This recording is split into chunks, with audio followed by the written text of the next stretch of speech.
How did you first get into writing? Well, I first got into writing a long time ago. So I was in college, which was like not to age myself, but 25 years ago. And I just started getting into reading for fun. And one of my friends took a creative writing course, and his name is DK. And I read one of his short stories, and it was very inspiring. So and it kind of blew me away. And since I was reading and interested in reading, I thought, well, why not me? Well, why can't I start writing as well? So I started writing short stories at first, and it wasn't very good in the beginning, and I could tell it wasn't good. But I felt that I had potential, so throughout the years, I just kept at it, and soon enough, the stories kind of coalesced into a novel, and that's how it began. How did you choose to what character to center the story around in your novels? In my first novel, it began as a short story, and there was a finite ending to it. So I knew that the character couldn't carry the whole book, even though I liked that particular character. So then I started. The story kind of was like a seed that I planted and kind of blossomed from there. And the main characters kind of drove the rest of the story to get into the one plot point that I wanted to, which was the short story that was based out of. So I wanted to take an homage to a couple of my favorite writers, and one being Arthur Conan Doyle, who wrote Sherlock Holmes and Watson. Mhm. So they're kind of like a tip of the hat to like the duo of the solving the murder mystery. So they were my main characters in my first book, and that's The Prisoner of Despair. My second book, which is called The Confession, is loosely based off the Lizzie Borden murders. So that one was a little easier to get to my main character, who is based on the famous or infamous axe murders. Um, what's your process for writing your books? Do you plot them out or are you more just write scene by scene? A little bit of both. I'm definitely not an outliner. I don't like outline chapter by chapter what's exactly going to happen. Um, so I guess I fall more into like it's called pantser, kind of right as you go. However, I definitely know the beginning, and I definitely know the end. So I don't write a book and I have no idea where it's going to finish. I know exactly where it's going to end and how it's going to end, and I know a lot of the main plot points along the way. So I kind of see all those things, the beginning, the plot points, and finally the end as destinations of where I want to end up to. However, the path that I choose to get there sometimes alters from what I originally think of. So it's kind of I get there organically in the end. So some of the story can flesh out on its own. Some characters could pop up that I didn't even know existed, and so it kind of has a feel for both of it. So I have a structure, but it's loose, so it allows me my writing somewhere where to go, somehow to breathe. Gives a little bit more creativity that you not don't feel like you're constricted to just having to follow your outline that you sort of you Yeah, already and it makes it feel like work. I have.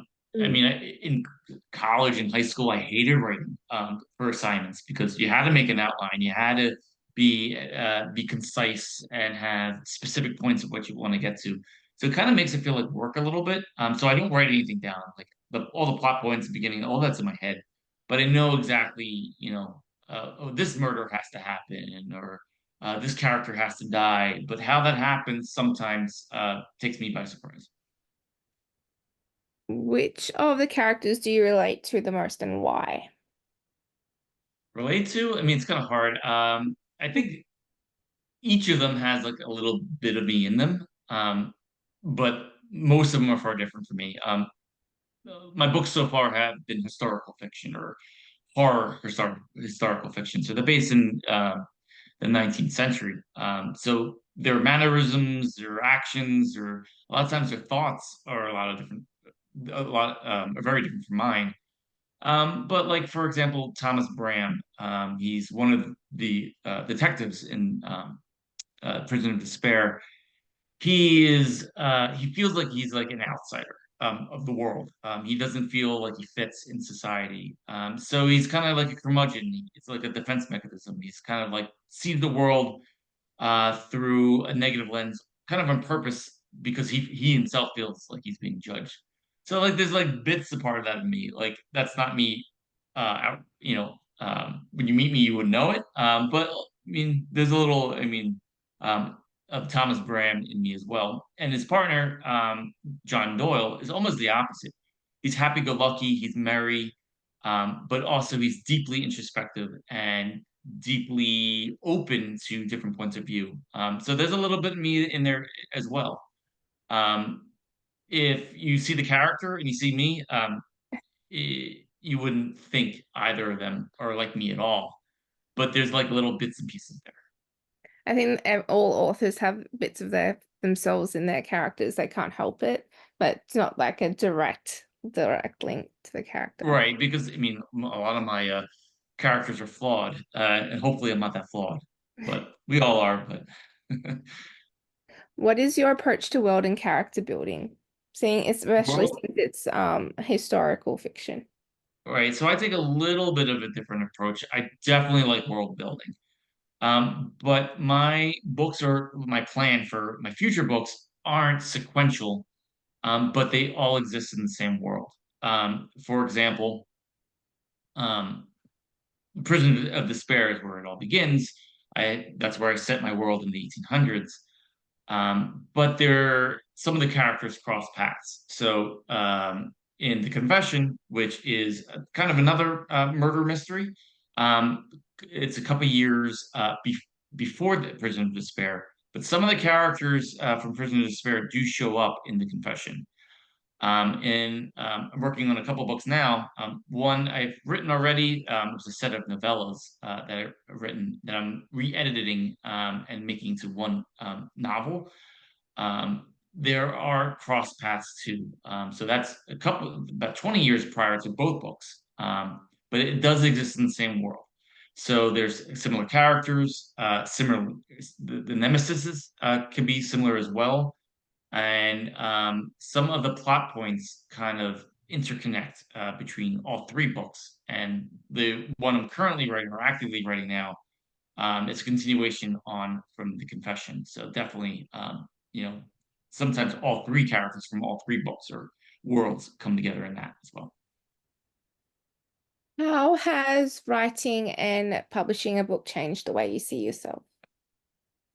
I mean, I see myself as an author, as a writer, um, since pretty much since I started. That's how I identified myself. I mean, I do have another career. I'm a pharmacist. That's my day job. But I see myself more as the writer. You're analytical as a pharmacist. You're very detail oriented. You're like a cog in a machine, but that's not how I feel like I am at all. I mean, I prosper. I do really well in my career, but I am a writer through and through. The creativity, the drive, just the way I see myself is part of the artistic community. So yes, I definitely see myself more as an artist than as a scientist. Did you have a favorite moment to write in The Confession? My favorite moment, like a scene, are you talking about? Definitely. So as I discussed that I have plot points that I want to get to, reaching some of those apexes were my favorite moment. But my absolute favorite was the ending. It has been described by a lot of my readers so far to be a twist ending or a shocking ending, and that was my intent. So it was a little nerve-wracking because you have this idea and you have this journey that you want your reader to go on, and kind of flip it on its head at the end, and either you stick the landing or you don't. So if you think like of a gymnast, going through the pommel horse and doing the flips and do all those flips, and then when you get to the landing, you don't want to fall. If you don't stick the landing, you're not going to get that 10 or that good score. So it was fun reaching that moment and trying to create that experience for the reader, but a little nerve-wracking because you know, when you're writing, you're biased. You know the story, but you don't know, you can't get into your reader's head and how they're going to experience it. So you want to make sure, or at least I wanted to try to achieve that twist, that shock, and to accomplish what I set out to do. I think the best parts of books are the twist endings and the shocking endings as well. So it's always good when the authors really nail that surprise.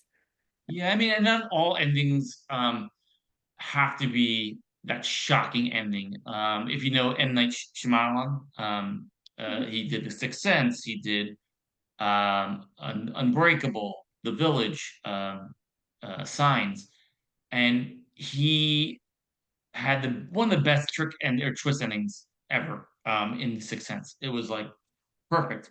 But I think he fell into the trap where every story that he tried to create going forward had to have that twist ending.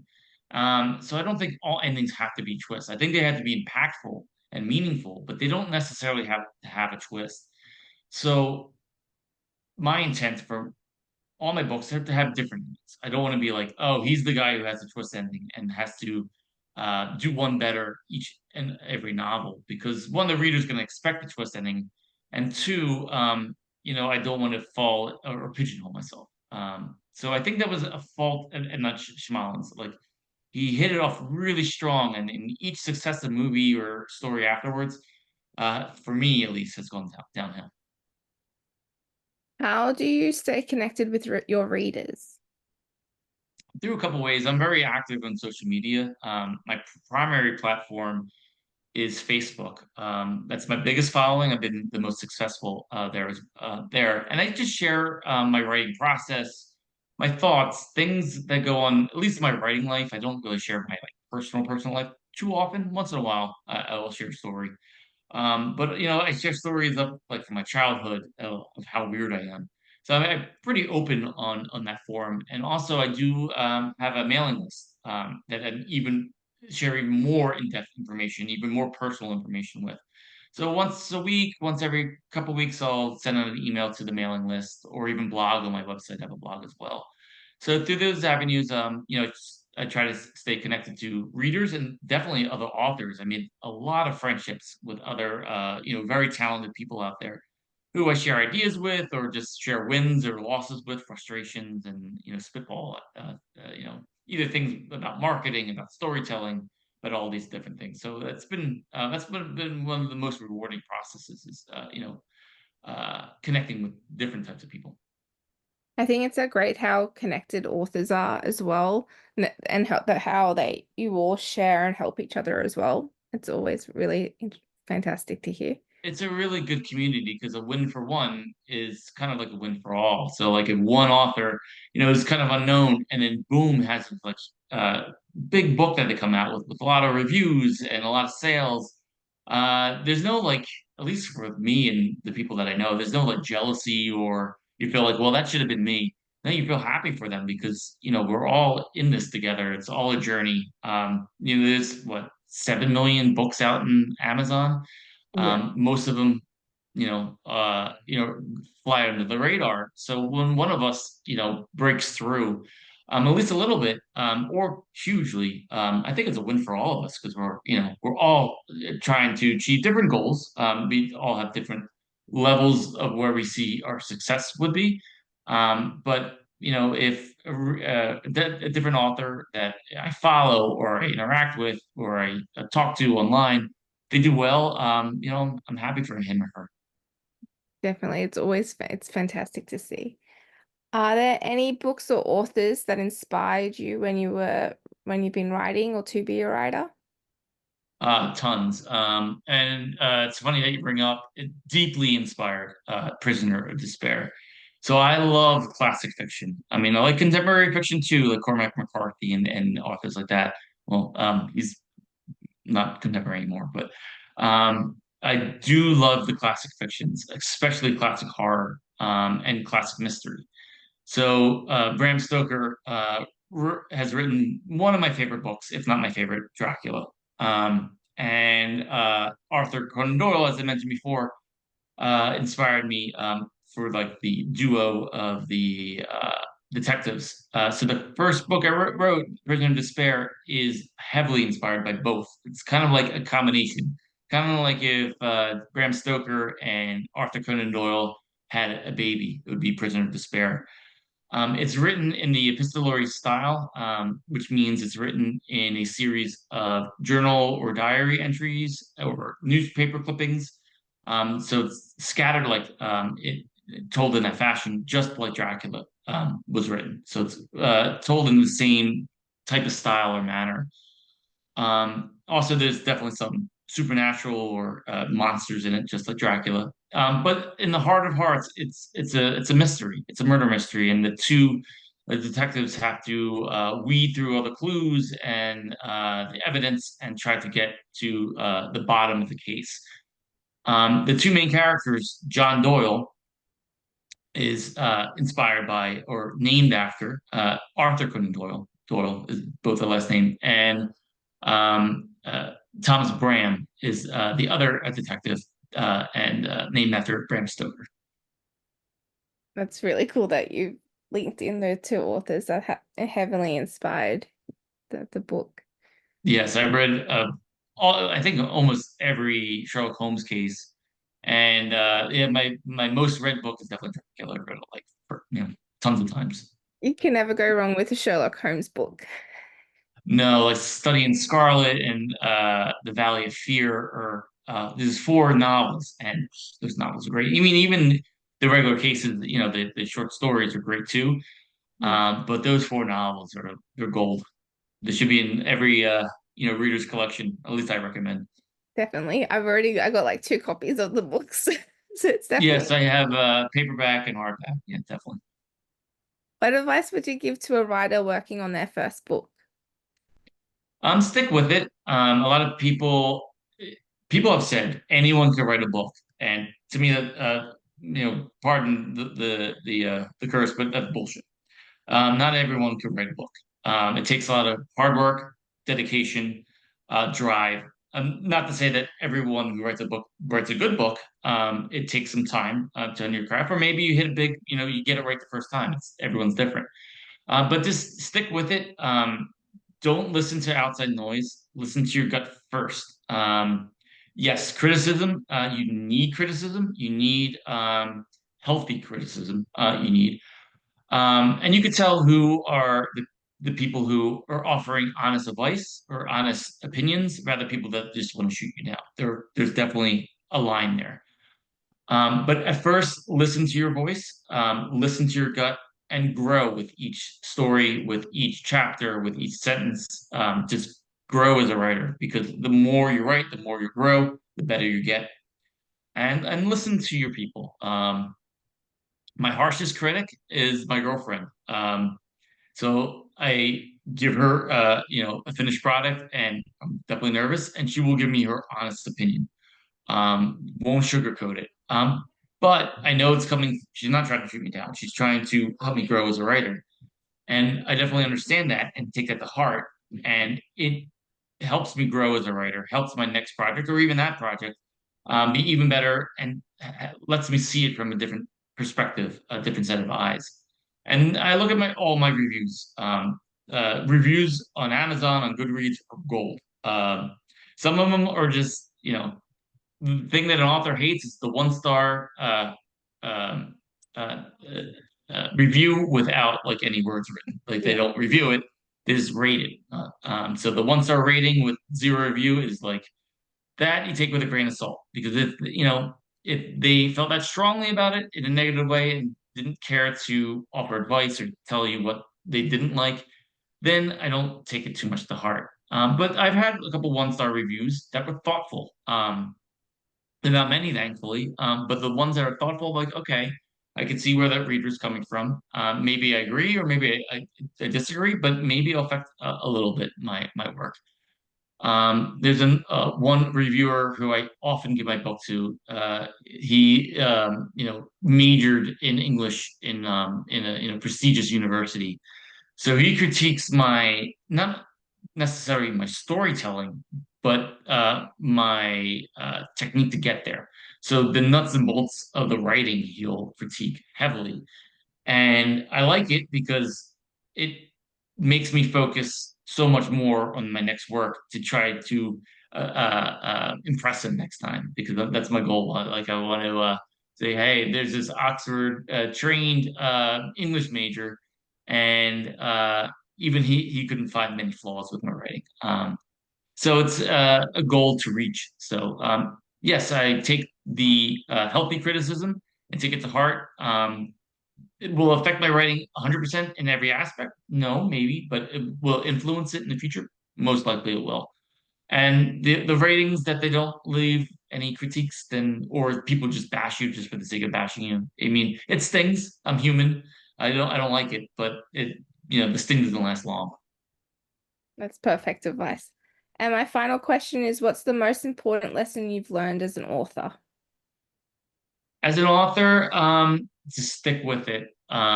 It's been an interesting journey. Like I said, I started 25 years ago. I didn't publish my first book until a couple of years, and even that was a journey. So I finished my I wrote a novel before this, and I looked at it. I tried a little bit to get an agent and a publisher, and it didn't go anywhere. And then when I kept on rereading it, I knew it wasn't ready. I knew it wasn't a book that was meant to be published yet. So then I wrote Prisoner of Despair, and I was really proud of it. And long story short, I found a publisher, a indie publisher that published it, and it was an interesting experience. I was glad I did it, but in the end, their approach wasn't the way I would have handled it. So I did pull the book. I did get my rights back, and that's when I republished it under Prison of Despair on my own as an independent publisher. From that, it was a little disheartening because I had a publisher. I was represented. It was like, what my ultimate goal was. But then I kind of had to pull back and uh, publish it myself, learn the whole industry, the marketing, the formatting, the editing, the cover design, all that on my own. But luckily for me, I wasn't on my own. My girlfriend and I started our own publishing company called Existential Publishing, and I have a true partner, a true teammate, someone's opinion who is definitely often different from mine, but I see stuff from a different perspective. And a lot of times she makes wise choices. Sometimes I disagree, and she goes with my choice. So it's a true partnership, and that has been one of the most rewarding parts, at least on the business side of my journey. And the writing side, I just keep on growing. I just try to get better with each book, and try to, hopefully in the end, um, break out and make it big. So, pharmacy could be the hobby, and writing could be the career. So that's the goal. That's perfect.